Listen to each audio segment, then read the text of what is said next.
Hello friends, स्वागत है आपका आपके अपने यूट्यूब चैनल सोनू आरबीसी से बेसिक क्लासेज में।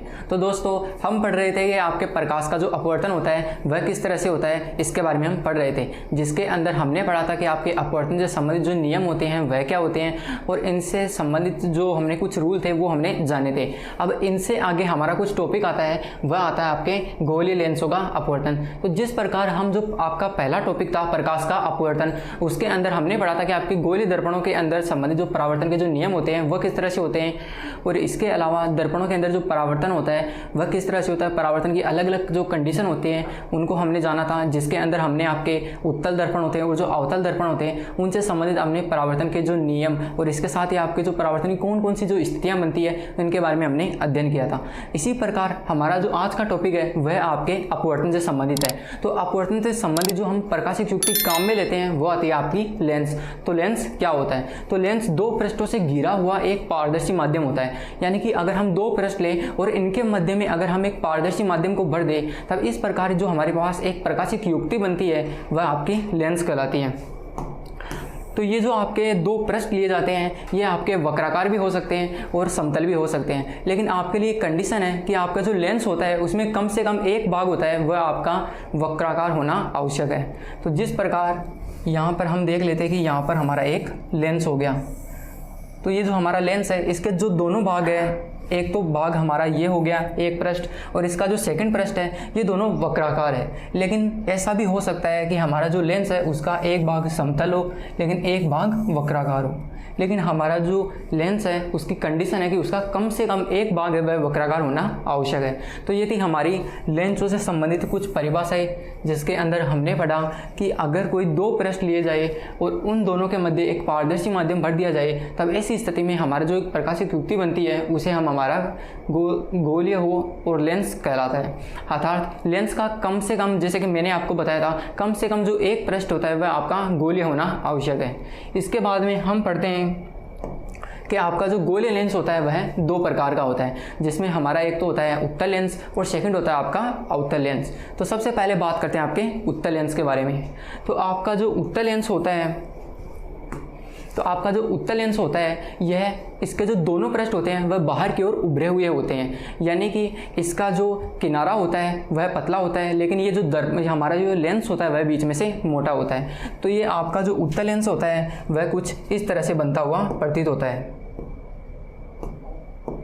जैसे कि ये आपका एक उत्तल लेंस हो गया, जिसमें इसके शीर्ष भाग से लेकर तल भाग के बीच में हम एक द्वारक बना देते हैं, और इसी प्रकार इसके मध्य भाग से गुजरता हुआ हम एक मुख्य अक्ष बना लेते हैं। तो इस प्रकार आपका एक उत्तल जो लेंस है वह बन जाता है। तो आपका जो ये उत्तल लेंस होता है इसका जो किनारा होता है वह पतले होते हैं और जो इसके बीच का जो भाग होता है वह मोटा होता है। तो ये आपका एक उत्तल लेंस बन जाता है कि जिस लेंस के दोनों पृष्ठ बाहर की ओर उभरे हुए होते हैं। तो जैसे कि हमने इस डायग्राम के अंदर देखा कि हमारा जो लेंस है इसका ये वाला पृष्ठ और इसका जो ये साइड का जो पृष्ठ है ये दोनों बाहर की ओर उभरे हुए हैं।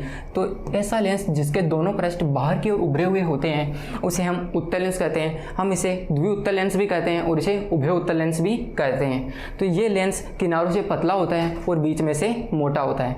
तो ये हमारा लेंस की परिभाषा हो गई, उत्तल लेंस की परिभाषा हो गई। अब हम बढ़ते हैं अपने नेक्स्ट टॉपिक की ओर। हमारा जो लेंस का सेकंड प्रकार है वह है आपका अवतल लेंस। तो सेकंड आपका जो लेंस है वह है आपका अवतल लेंस। तो जिस प्रकार हमने उत्तल लेंस के अंदर समझा कि आपका जो उत्तल लेंस होता है उसके जो दोनों पृष्ठ होते हैं वह बाहर की ओर उभरे हुए होते हैं, लेकिन इससे विपरीत हमारा जो एक अवतल लेंस होता है उसके जो दोनों पृष्ठ होते हैं वह अंदर की ओर वक्रित होते हैं, या फिर हम कह सकते हैं इसके जो दोनों पृष्ठ होते हैं वह अंदर की ओर धसे हुए होते हैं। तो जिस प्रकार की ये हमारा एक पृष्ठ हो गया और एक पृष्ठ इसका ये हो गया, तो इस प्रकार इसके जो दोनों पृष्ठ होते हैं वह अंदर की ओर धसे हुए होते हैं। तो इस प्रकार जो निर्मित हमारा जो लेंस होता है उसे हम कहते हैं हमारा अवतल लेंस।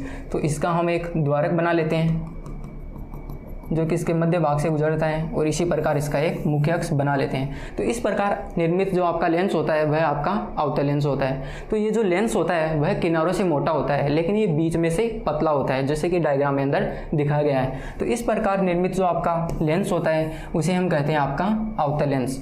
तो जिस लेंस के दोनों पृष्ठ अंदर की ओर वक्रित हो या धसे हुए हो उसे हम कहते हैं आपका अवतल लेंस, जैसे कि मैंने आपको डायग्राम के अंदर समझाया था।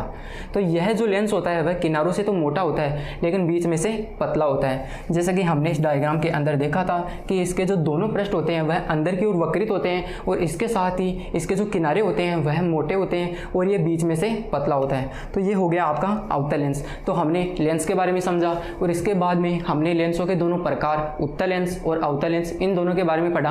अब हम बढ़ते हैं अपने नेक्स्ट टॉपिक की ओर, जो कि है हमारा, सबसे पहले हम उस टॉपिक को समझने से पहले एक नोट है जो कि बहुत ज़्यादा इंपॉर्टेंट है, जो कि हमारे उत्तल लेंस और अवतल लेंस के मध्य एक गुणधर्म को विभाजित करता है। सबसे पहले उसे समझने का प्रयास करते हैं।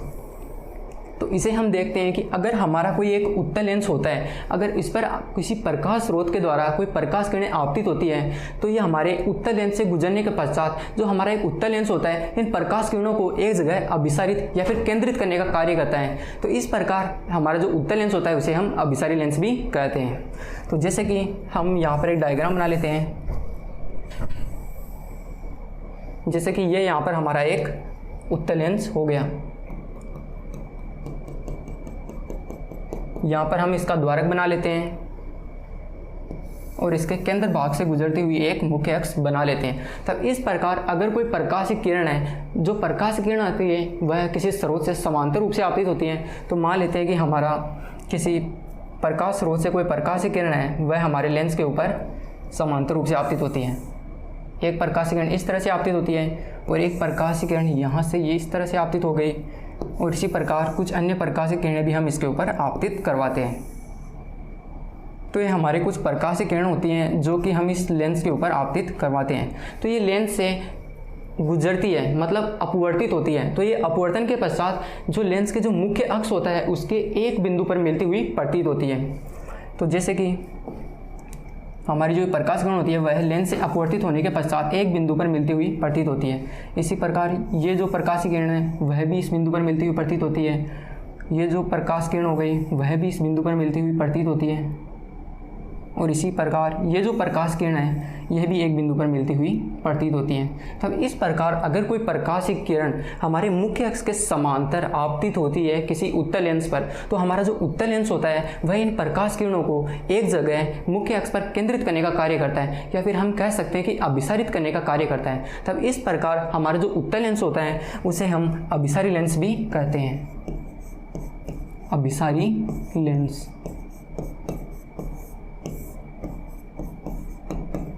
तो ये हमारे उत्तल लेंस की एक अन्य परिभाषा हो गई कि इसे एग्जाम में ऐसे भी पूछा जा सकता है कि जो अभिसारी लेंस होता है वह क्या होता है। तब इस प्रकार हम कह सकते हैं कि एक ऐसा लेंस जिस पर अगर कोई प्रकाश स्रोत से कोई प्रकाश की किरण मुख्य अक्ष के समांतर आपतित होती है तो ये जो लेंस होता है यह मुख्य अक्ष पर किसी बिंदु पर सभी प्रकाश किरणों को केंद्रित करने का कार्य करता है। तो इस प्रकार जो निर्मित लेंस होता है वह होता है आपका अभिसारी लेंस।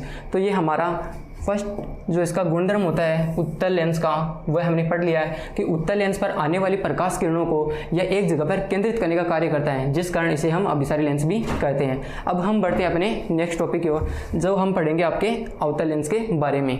तो जिस प्रकार हमने पढ़ा कि आपका जो उत्तल लेंस होता है वह आने वाली प्रकाश किरणों को एक जगह अभिसारित या केंद्रित करने का कार्य करता है, लेकिन इससे विपरीत हमारा जो एक अवतल लेंस होता है वह आने वाली प्रकाश किरणों को फैलाने का कार्य करता है, या फिर हम कह सकते हैं अपसारित करने कार्य करता है, जिस कारण हम जो हमारे अवतल लेंस होता है इसे हम अपसारित लेंस भी कहते हैं। इसे एक डायग्राम के द्वारा समझने का प्रयास करते हैं। तो जैसे कि आपका यहाँ पर एक अवतल लेंस हो गया, तो ये आपका एक अवतल लेंस इस प्रकार से मान लेते हैं। यहाँ पर इसका हम द्वारक मान लेते हैं और इसके केंद्रीय भाग से गुजरती हुई एक मुख्य अक्ष की कल्पना करते हैं। तो ये हमारी जो ये हम डायग्राम बना लेते हैं, जैसे कि इसका द्वारक हो गया और एक मुख्य अक्ष हो गया, ये काल्पनिक रेखाएं होती हैं। तो इस प्रकार इसका एक द्वारक हो गया और प्रकाशिक जो हमारा मुख्य अक्ष है वह हो गया। तब इस प्रकार किसी प्रकाश स्रोत से हम इसके ऊपर कोई प्रकाश किरणें वह आपतित करवाते हैं। तो जिस प्रकार से एक प्रकाश किरण इस तरह से आपतित करवाते हैं और एक प्रकाशिक किरण यहाँ से आपतित करवाते हैं, तब इस प्रकार दो प्रकाशिक किरण हम इस अवतल लेंस के ऊपर आपतित करवाते हैं। तो आपतित होने के पश्चात ये हमारा जो लेंस होता है वह इन्हें काल्पनिक रूप से दर्पण की ओर केंद्रित करने का कार्य करता है। याद रखिएगा काल्पनिक रूप से, लेकिन ये वास्तविक रूप में इन प्रकाश किरणों को अपसारित करने का कार्य करता है, यानी कि फैलाने का कार्य करता है। तो इस प्रकार ये जो हमारा लेंस होता है वह कहलाता है आपका एक अवतल लेंस। तो आपका जो अवतल लेंस होता है इस पर आने वाली प्रकाश किरणों को ये जो लेंस होता है वह फैलाने का कार्य करता है या अपसारित करने का कार्य करता है, लेकिन ये हमें काल्पनिक रूप से किसी बिंदु पर मिलती हुई प्रतीत होता है। तो यहाँ पर जो एक बिंदु होता है जिस पर ये प्रकाश किरण मिलती हुई प्रतीत होती है वह होता है आपका फोकस बिंदु, जिसे हम आगे समझने का प्रयास करते हैं। फिलहाल ये समझ लीजिए कि हमारा जो अवतल लेंस होता है वह इस पर आने वाली प्रकाश किरणों को एक जगह केंद्रित न करके बल्कि फैलाने का कार्य करता है, जिस कारण हम इसे अपसारित लेंस भी कहते हैं। तो ये हो गया आपका अवतल लेंस कि अवतल लेंस पर आने वाली प्रकाश किरणों को यह लेंस फैलाने का कार्य करता है, जिस कारण इसे अपसारी लेंस भी कहते हैं। तो ये हमने पढ़ा आपके उत्तल लेंस के बारे में, जिसे हम अभिसारित लेंस क्यों कहते हैं, और इस प्रकार आपका जो अवतल लेंस होता है उसे हम अपसारी लेंस क्यों कहते हैं। अब हम बढ़ते हैं अपने नेक्स्ट टॉपिक की ओर, जिसमें हम आपके लेंस से संबंधित कुछ महत्वपूर्ण परिभाषाएं पढ़ने वाले हैं। तो जिस प्रकार हमारा जो लास्ट टॉपिक था जिसमें हमने परावर्तन के जो दर्पण थे उसके अंदर हमने देखा था कि आपके वक्रता केंद्र क्या होते हैं, फोकस बिंदु क्या होते हैं, फोकस दूरी क्या होती है, वक्रता त्रिज्या क्या होती है। तो उसी तरह जो डेफिनेशन होती है वह हम लेंसों के लिए पढ़ने वाले हैं। तो पहली हमारी जो डेफिनेशन आती है वह आती है आपकी वक्रता के अंदर कि लेंस के दोनों पृष्ठ किसी गोले का भाग होते हैं। तो इन गोलों के केंद्रों को हम वक्रता केंद्र कहते हैं। तो किस प्रकार हमारा जो एक लेंस होता है वह किस तरह से गोले का भाग होता है इसे समझने का प्रयास करते हैं। तो सबसे पहले हम बनाते हैं अपना उत्तल लेंस। तो जिस प्रकार हमारा एक गोला कुछ इस तरह से हो गया और इसी प्रकार एक गोला हम ये मान लेते हैं। तो यहाँ पर जो दो गोले हैं वे आपस में मिलकर हमारा जो उत्तल लेंस होता है उसका निर्माण करते हैं। तो इस प्रकार डायग्राम में आपको हमारा जो उत्तल लेंस है वह बनता हुआ प्रतीत हो रहा होगा। तो यहाँ पर जो हमारा एक उत्तल लेंस है वह बन रहा है। तो इस प्रकार हमारा जो उत्तल लेंस है वह बनता है, जहाँ पर हम इसके मध्य बिंदु से गुजरती हुई मुख्य अक्ष मान लेते हैं। तो यहाँ पर जो इसके मुख्य अक्ष हो गई तो इसके ऊपर ही आपके जो ये दोनों गोले होते हैं इनके केंद्र उपस्थित होते हैं। जिस प्रकार ये जो हमारा गोला है मान लेते हैं इसका केंद्र यहाँ पर उपस्थित है और इस प्रकार ये जो गोला है इसका केंद्र यहाँ पर उपस्थित है। तब इस प्रकार इन दोनों गोलों के जो केंद्र होते हैं वह हमारे उत्तल लेंस के जो हमारे वक्रता केंद्र है वह कहलाते हैं। जैसे हम इसका नाम दे देते हैं C1 और इस केंद्र का नाम दे देते हैं C2। तब इस प्रकार हमारा जो उत्तल लेंस होता है वह दो गोलों से मिलकर बना होता है और ये जो दोनों गोले होते हैं इनके जो केंद्र होते हैं वह आपके उत्तल लेंस के वक्रता केंद्र कहलाते हैं। तो यही हम इस डेफिनेशन के अंदर पढ़ते हैं कि आपका जो उत्तल लेंस होता है वह दो गोलों से मिलकर बना हुआ होता है और ये जो दोनों गोले होते हैं इनका जो केंद्र होता है वह आपका वक्रता केंद्र कहलाता है। तो ये थी डेफिनेशन आपके उत्तल लेंस से संबंधित। लेकिन अगर हम इसी डेफिनेशन को अवतल लेंस के समझने का प्रयास करें तब हम उन्हीं दोनों गोलों को यूज में लेते हैं। तो जिस प्रकार एक गोला हमारा ये हो गया और एक गोला हमारा ये हो गया।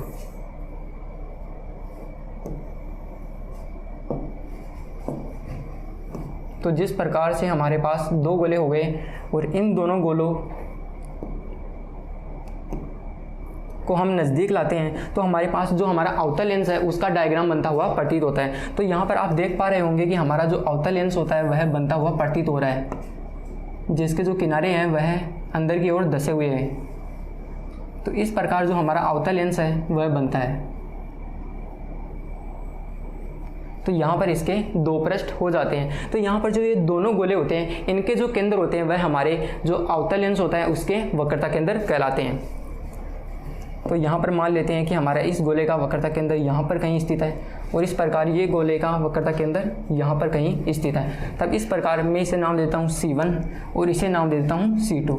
तब इस प्रकार ये जो हमारे जो दोनों गोले होते हैं इनके जो केंद्र होते हैं वह हमारे अवतल लेंस के वक्रता केंद्र कहलाते हैं। और इसी प्रकार हमने पढ़ा था आपके जो उत्तल लेंस होते हैं उनके संबंधित ये जो दो गोले होते हैं इनसे मिलकर हमारे उत्तल लेंस का निर्माण होता है और ये जो दोनों गोले होते हैं इनके जो केंद्र होते हैं वह आपके उत्तल लेंस के वक्रता केंद्र कहलाते हैं। तो ये हमारे वक्रता केंद्र की वह डेफिनेशन हो गई कि लेंस के दोनों पृष्ठ किसी गोले का भाग होते हैं। इन गोलों के जो केंद्र होते हैं वह हमारे लेंस के वक्रता केंद्र कहलाते हैं, जिसे हम नाम देते हैं हमारा C1 तथा C2। तो ये हो गई हमारी पहली परिभाषा। अब हम बढ़ते हैं अपने नेक्स्ट डेफिनेशन की ओर, जो कि है मुख्य अक्ष। तो किसी लेंस के जो दोनों हमारे वक्रता केंद्र होते हैं, इन दोनों को जो मिलाने वाली रेखा होती है उन्हें हम हमारी कहते हैं मुख्य अक्ष। तो हमारे इसी डायग्राम से समझने का प्रयास करते हैं। तो जिस प्रकार हमने जो हमारे दोनों गोले होते हैं, इनके जो वक्रता केंद्र होते हैं, इन्हीं को जो मिलाने वाली जो रेखा मैंने खींची हुई है, ये आपकी मुख्य अक्ष होती है। ये आपकी मुख्य अक्ष हो गई। और इसी प्रकार हमारा जो अवतल लेंस के लिए जो डायग्राम बना हुआ है, जो कि हम देख पा रहे हैं, तो यहाँ पर जो ये जो दोनों वक्रता केंद्र है, इनसे संबंधित अगर इनसे मिलने वाली कोई रेखा खींचते हैं हम, जैसे हम कोई एक रेखा खींचते हैं जो कि इन दोनों वक्रता केंद्र को मिलाती है, तो ये जो हमारी रेखा होगी वह हमारी होगी मुख्य अक्ष। मुख्य अक्ष। तब इस प्रकार हमारे जो दोनों वक्रता केंद्र हो गए, इनको मिलाने वाली जो रेखा होती है वह हमारी कहलाती है मुख्य अक्ष। अब हम बढ़ते हैं अपने नेक्स्ट डेफिनेशन की ओर। ये हमारी मुख्य अक्ष हो गई। अब हम बढ़ते हैं अपने नेक्स्ट डेफिनेशन की ओर, जो कि है आपका प्रकाशीय केंद्र। तो किसी लेंस का केंद्रीय बिंदु जो हमारे लेंस होता है उसके केंद्र पर स्थित होता है, वह हमारे लेंस का प्रकाशीय केंद्र कहलाता है। तो जिस प्रकार हमारा ये एक उत्तल लेंस हो गया, तो इस लेंस के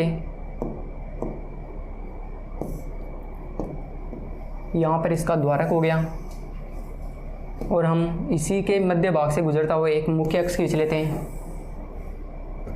तो यहाँ पर जो हमारा एक बिंदु प्राप्त होता है जो कि इस लेंस के केंद्र पर स्थित है, वह होगा आपका प्रकाशीय केंद्र, जिसे हम O के द्वारा दर्शाते हैं। तो ये आपके प्रकाशीय केंद्र की परिभाषा हो गई।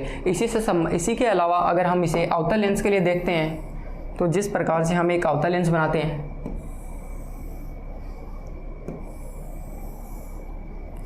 जैसे कि हमारे पास ये एक अवतल लेंस हो गया,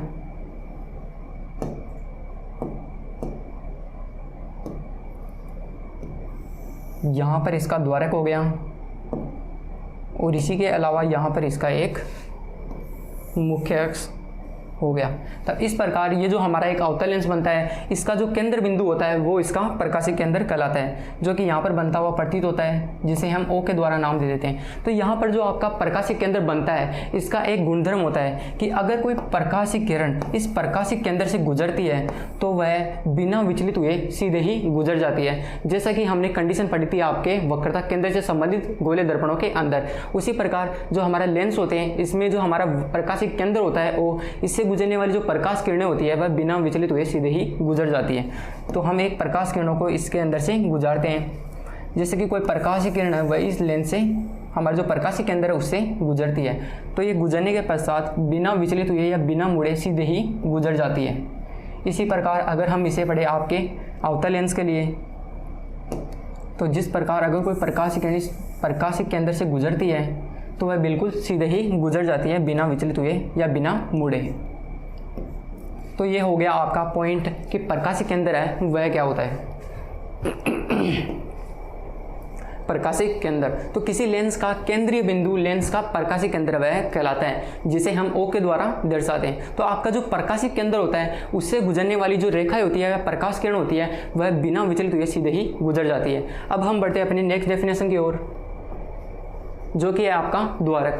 तो जैसे कि मैंने आपको डायग्राम में बनाते हुए मैं बता रहा था कि द्वारक वह क्या होता है। तो लेंस के प्रकाशित बिंदु से गुजरने वाली एक लंबवत रेखा जो कि लेंस को दो भागों में बांटती है, वह आपका द्वारक कहलाता है। तो जैसे कि इस डायग्राम के अंदर मैंने आपको बताया था कि ये जो हमारा प्रकाशित केंद्र होता है, इससे गुजरने वाली ये जो रेखा है वह हमारे लेंस को दो बराबर भागों में बांट रही है। तो इस प्रकार ये जो हमारी रेखा होती है इसे हम अपना द्वारक कहते हैं। इसी प्रकार अगर हम इसे हमारे उत्तल लेंस के लिए देखते हैं तो इस प्रकार ये जो प्रकाशित केंद्र हो गया, इससे गुजरने वाली ये जो रेखा हो गई, जो इसे लंबवत रेखा है जो कि हमारे उत्तल लेंस को दो भागों में बांट रही है, ये होती है हमारी द्वारक। अब हम बढ़ते हैं अपने नेक्स्ट डेफिनेशन की ओर। ये हमारा द्वारक हो गया। ये अब नेक्स्ट डेफिनेशन आती है, वो आती है आपकी मुख्य फोकस। तो हमने दर्पणों के अंदर ये समझा था कि अगर कोई प्रकाश की किरण हमारे मुख्य अक्ष के समांतर हमारे दर्पण पर आपतित होती है तो ये दर्पण पर आपतित होने के पश्चात हमारे मुख्य फोकस से परावर्तित होकर मुख्य फोकस से गुजर जाती है। तो ये जिस बिंदु से गुजरती है वह हमारा मुख्य फोकस कहलाता है। ठीक इसी प्रकार यही डेफिनेशन हमारे लेंसों के लिए लागू होती है। तो जिस प्रकार अगर कोई प्रकाश की किरण हमारे लेंस पर मुख्य अक्ष के समांतर आपतित होती है तो ये आपतित होने के पश्चात अपवर्तन होता है और अपवर्तन के पश्चात ये मुख्य अक्ष के जिस बिंदु से गुजर जाती है वो होगा आपका मुख्य फोकस। लेकिन उत्तल लेंस के मुख्य फोकस के समांतर आने वाली कोई अगर प्रकाश की किरण है वह मुख्य लेंस से अपवर्तन के पश्चात ये एक बिंदु पर अभिसारित हो जाती है, केंद्रित हो जाती है। तो वो जो हमारा बिंदु होगा वो होगा आपका फोकस बिंदु, जो कि मैंने आपको डायग्राम के अंदर समझाया था पहले भी। तो जैसे कि हमने पढ़ा था आपका उत्तल लेंस, जिसके अंदर हमने देखा था कि अगर कोई प्रकाश की किरण हमारी उत्तल लेंस पर आपतित होती है तो ये आपतित होने के पश्चात एक बिंदु पर केंद्रित हो जाती है। तो ये जो हमारा बिंदु होता है इसे हम कहते हैं अपना मुख्य फोकस या फोकस बिंदु, जिसे मैं नाम देता हूँ F1। तो ये हमारा एक मुख्य फोकस हो गया। तो एक कंडीशन है जो कि हमें यहाँ पर ध्यान में रखने की ज़रूरत है कि हमारा जो लेंस होता है इसके दो मुख्य फोकस होते हैं।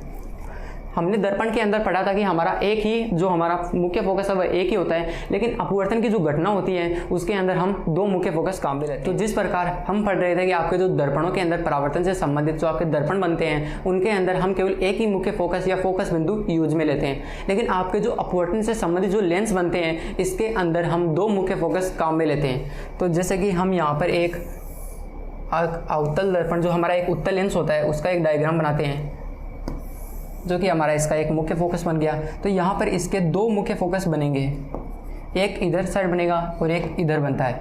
तो यहाँ पर हम इसे एक का नाम देते हैं F1, इसका हम नाम दे देते हैं F1 और इस साइड का जो नाम दे देते हैं वो बनता है F2। और जिस प्रकार की हमने पढ़ा था कि आपका जो वक्रता केंद्र होता है जिसे हम नाम दे देते हैं C1 व C2, लेकिन हम जो हमारा एक लेंस बनाते हैं उसके अंदर हम C1 व C2 नाम न देकर हम लिखते हैं इसका 2F1, क्योंकि हमारा जो एक गोला होगा उसका जो वक्रता केंद्र बनता है वह इसकी जो फोकस दूरी बनती है, जो हमारा मुख्य फोकस और जो प्रकाशीय केंद्र के बीच की जो दूरी होती है फोकस दूरी, उससे दुगुनी दूरी पर बनता है। इस कारण जो हमारा C1 होता है उसे हम 2F1 नाम देते हैं। और इसी प्रकार हमारा जो एक दूसरा गोला जो यहाँ पर स्थित होता है उसका जो केंद्र होता है C2, हम उसे नाम देते हैं 2F2। तो ये बात आपको ध्यान में रखने की ज़रूरत है कि आपके जो दो मुख्य फोकस होते हैं F1 होता है और एक F2 होता है, और जो दो प्रकाशीय केंद्र होते हैं जो आपके वक्रता केंद्र होते हैं वो होते हैं आपके 2F1 और 2F2। अब हम बढ़ते हैं कि हमारा जो एक मुख्य फोकस होता है वह क्या होता है कि आपका जो एक उत्तल लेंस होता है इस पर आने वाली जो प्रकाश किरणें होती हैं वह उसे एक बिंदु पर केंद्रित कर देता है हमारा उत्तल लेंस। तो यहाँ पर जो ये बिंदु होता है वो कहलाता है आपका मुख्य फोकस। और इसी प्रकार अगर हम इसे समझे आपके अवतल लेंस के लिए, तो यहाँ पर जो हमारा एक अवतल लेंस होता है वह आने वाली प्रकाश किरणों को एक जगह अपसारित करने का कार्य करता है। तो ये जो इसका बिंदु हो गया ये भी हो गया इसका एक मुख्य फोकस, जिसे मैं F1 नाम दे देता हूँ। तो ये जो F1 जो मुख्य फोकस की जो कंडीशन होती है वह हमारे उत्तल लेंस और अवतल लेंस दोनों के लिए कार्य करती है। तो ये हो गया हमारा मुख्य फोकस कि उत्तल लेंस के मुख्य अक्ष के समांतर आने वाली प्रकाश किरण जो हमारे लेंस से अपवर्तन के पश्चात एक बिंदु पर अभिसारित होती है उससे मुख्य फोकस पर जो बिंदु बनता है वह कहलाता है आपका मुख्य फोकस। और इसी प्रकार आपका जो एक अवतल लेंस होता है, अवतल लेंस के मुख्य अक्ष के समांतर आने वाली जो प्रकाशिक किरणें होती है वह हमारा लेंस उसे एक बिंदु पर अपसारित कर देता है, जो कि कहलाता है आपका मुख्य फोकस, जैसे कि मैंने आपको डायग्राम के अंदर समझाया था। अब हम बढ़ते हैं अपनी नेक्स्ट डेफिनेशन की ओर, जो कि है फोकस दूरी। तो किसी लेंस के प्रकाशिक केंद्र ओ जो हमारा दूसरा बिंदु होता है मुख्य फोकस, इन दोनों के बीच की जो दूरी होती है उसे हम कहते हैं अपना फोकस दूरी।